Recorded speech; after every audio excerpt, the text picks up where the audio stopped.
see the ovary. Again, on a female rat, it would be, you know, a challenge to get to the ovary. More than likely, it's oftentimes covered with some fatty tissues. But the female rat, you know, other than the urogenital system, is going to be exactly the same as the male. You know, you can see the liver, and you can see the spleen off to the side, and the intestines and the cecum. Here's the cecum is a large intestine that's full of fecal matter, so that's going to be one of the big rat pellets, you know, eventually. Well, not anymore.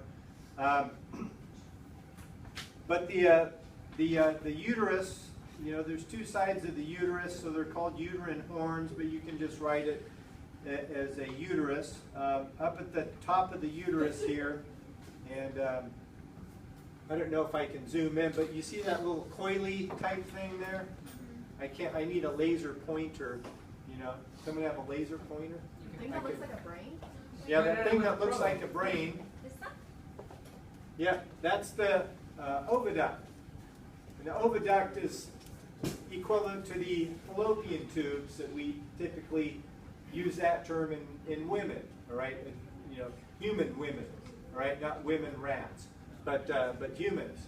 So fallopian tube and oviduct are the one and the same. And at the very top of the oviduct is going to be where the ovary is, and there's a little kind of dark region there. Again, I can't hold it in point, but there's a little bit of a dark region right at the pointer right now. That's going to be the ovary. So again, the ovary would be probably my not top 10 things to show you in a rat, because it's going to be really hard to get to the ovary, and for you guys to be able to say, is he pointing to the oviduct or the ovary?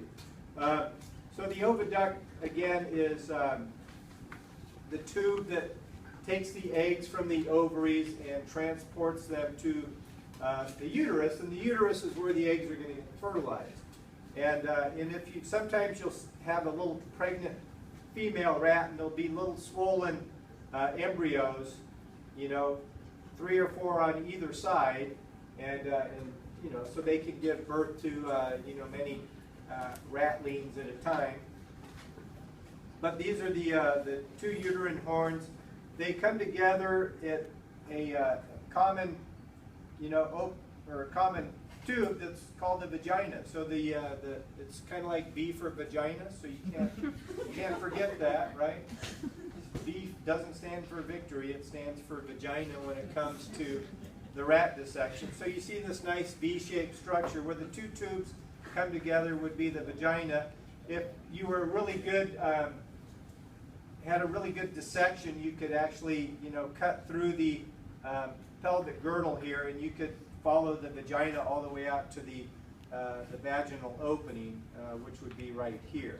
And then we have the small little bladder right here in the female rat that kind of sits right up above. So no prostate gland or anything in the female, but you can, you know, if you get rid of some of the fat, you can cut through here and through the pelvic bone, and you can actually expose the vagina, so you can actually see a little bit more of it. So, so that's kind of the female. Not, you know, not much else different between the male and female, except, you know, the urogenital stuff.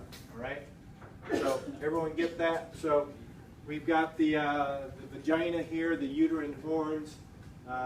We have the oviduct right here, the coiled tube, and then the ovary itself would be up in here. And then again, if you looked hard enough, you know, this kidney hasn't really been dissected out. I don't know if they did much on the other side or not, but again, if you always kind of look up at the middle part of the kidney up here, you can oftentimes kind of find, you know, the ureter here. So here's the ureter that's connected to the kidney. Again, a lot of fatty tissues. And so here's the ureter that's going to eventually wrap around and empty into the bladder. So, so that's the ureter that I just kind of exposed right along here. Right? So it's a thin little tube. You never know you have one until you pass a kidney stone. Like